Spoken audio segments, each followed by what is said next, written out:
Jail में भी कभी वो कमजोरी वाली बात नहीं करते थे, हमें उल्टा हौसला अफजाई करते थे। यहाँ पे कैसीनो खोलने जैसा फैसला लेना जी। ये चौटाला साहब जैसा आदमी कर सकता है। उन्होंने कहा कि लॉटरी तो गरीब आदमी लगाता है, गरीब आदमी उससे लुटता है। कैसीनो में तो बड़े लोग जाकर के जुआ खेलते हैं। प्रदेश के 5 बार मुख्यमंत्री रहे चौधरी ओम प्रकाश चौटाला हमारे बीच नहीं रहे। उनके बड़े बेटे चौधरी अजय सिंह चौटाला मेरे साथ हैं। उनसे बात करते हैं, कुछ चौटाला साहब से जुड़ी यादें उन पे बात करते हैं। चौटाला साहब का जाना हमारे लिए बहुत दुखदाई है। एक युग का अंत हो गया है और जीवन के अनेक खट्टे मीठे अनुभव उनके साथ जुड़े हुए हैं। हम चाहते हैं कि उनके अनुभवों का फ़ायदा उठा करके हम आगे बढ़ें। हरियाणा के में चौटाला साहब एक ऐसे नेता थे जो बड़े दूरदर्शी थे। कुछ उनकी दूरदर्शिता के किस्से। सरकार आपके द्वार जैसे कार्यक्रम उन्होंने सत्ता में रहते हुए चलाए और लोगों को सबसे सत्ता के नज़दीक ले जा करके दिखाने का काम किया और उनके काम करने का जो तरीका था वो और किसी राजनीतिक नेता का नहीं है। कहते हैं चौटाला साहब की याददाश्त बहुत तेज थी। फ़ोन नंबर के अलावा हर वर्कर को बाय नेम बुलाना। निश्चित तौर पे वो हर वर्कर को बाय नेम बोलते थे और उनकी याददाश्त के किस्से तो मशहूर हैं। आप बड़े बेटे हैं, उनके साथ रहने का बड़ा मौका मिला। आप तो जेल में भी उनके साथ रहे, वहाँ भी रहकर सेवा की। वहाँ का कोई किस्सा? जेल में भी कभी वो कमजोरी वाली बात नहीं करते थे, हमें उल्टा हौसला अफजाई करते थे। और मैं बता रहा हूँ ना कि बहुत सारे उनके जीवन के अनेक अनुभव हैं जिनसे हमने सीखा है और उन्हीं का लाभ उठाने का काम करेंगे।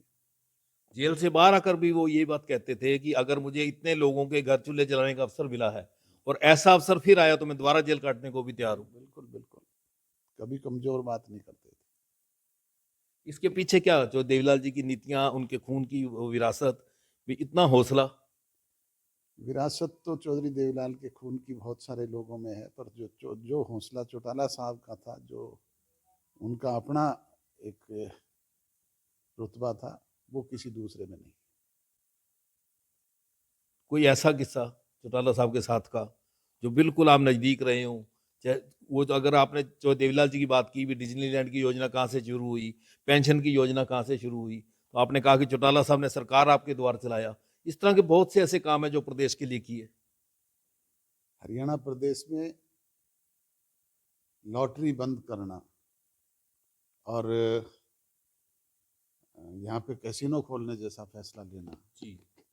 ये चौटाला साहब जैसा आदमी कर सकता था। उन्होंने कहा कि लॉटरी तो गरीब आदमी लगाता है, गरीब आदमी उससे लुटता है।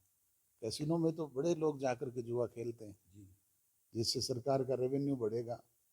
और अगर उस वक्त राष्ट्रपति उसकी मंजूरी दे देते तो आज हरियाणा टैक्स फ्री स्टेट होता।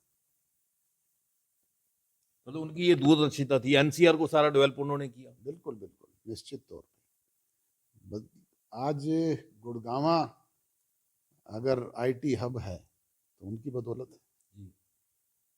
अदरवाइज तो आईटी तो हैदराबाद में चंद्रबाबू नायडू का वो था।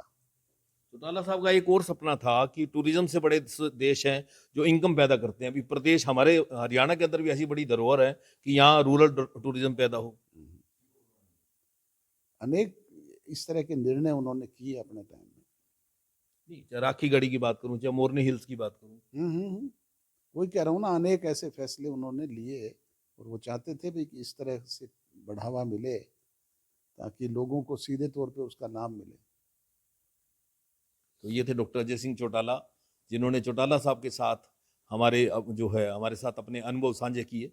हरियाणा तक के लिए सिरसा से बलजीत सिंह।